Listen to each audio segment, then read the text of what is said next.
Hello, viewers. Once again, I'm Kevin Borras from the Drinking Club. That's the band, not an actual random drinking club. This is my review of Andy Hughes' sixth solo album, Anthems From The Asylum, out now. So I reviewed Andy's two previous opuses, or opi, if you prefer. I think it is actually opuses. Journal for the Jilted Generation, which came out in 2020, and last year's Solitary Souls, on both of which Andy played every instrument, sang every note, was in charge of production and mixing, and wrote the lot. It's a proper solo album. It's more the same here, and although the cover art featuring the tortured artist in a straitjacket might actually suggest this time for more challenging listen. It is actually a straitjacket, so well done for finding one of those.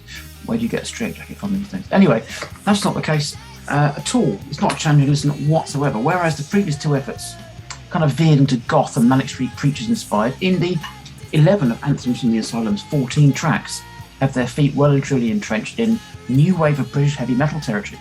NWOBHM, to anyone like me, is in their 50s. So NWOBHM was a reasonably short-lived epithet coined in about 1979 that encompassed bands such as Triumph, Venom, Vardis, Tigers of Pantang, if you're still with me, well done, Def Leppard even, before they discovered multi-track pop rock. But perhaps the finest exponents of this genre were Iron Maiden, can't think what happened to Iron Maiden, and Diamond Head, whose 7-minute anthem Am I Evil was arguably the finest song of its generation, but also the catalyst for hair metal. So, you know.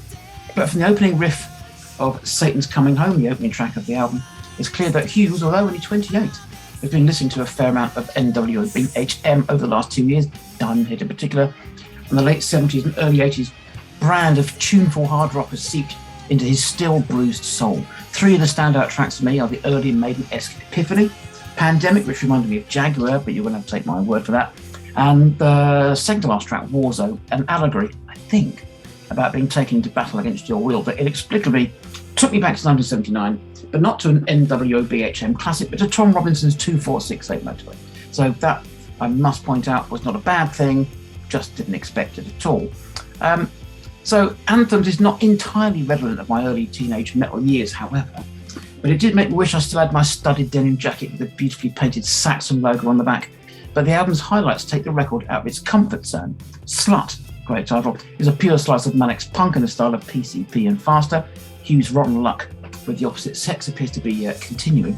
And despite not selling entirely at home on an album that should have even been released 40 years ago, not possible with him being 28, it's a short, sharp shock of a change of pace. The track Extinction of Existence has the energy and chord progression of early Rush. Hughes is in prog rock band Mebius or Mobius, I don't know which way is that. And this would have been my favourite song on the album by some distance, were it not from the closing track, The Aftermath. I own all 6 of Andy's albums, and this is the best song he's released so far. Definitely guitar work Dave Murray would have killed for in 1980. The album's best lyrics and a soaring chorus head towards a euphoric crescendo that provides a highly satisfactory payoff for an album that was written and recorded during what is fair to say an exceptionally challenging time in Andy's personal life. So musicians have understandably found it very difficult to avoid writing about the pandemic. This album is infused even with the anxiety that the last couple of years has caused us all. But with 2 songs about the futility of war, you can't help wondering if Andy Hughes has in fact started his next global event-inspired album a few months early. I will give this album 7.5 out of 10. Good stuff.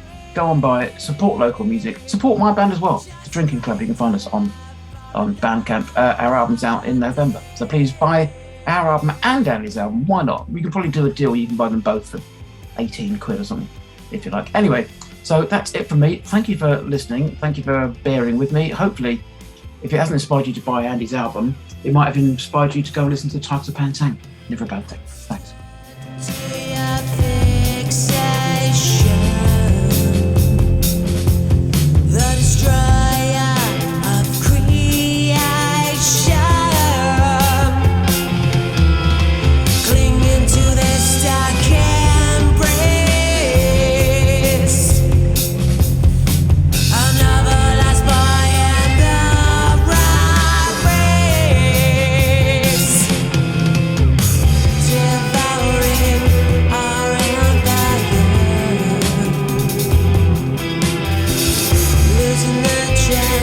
To ignite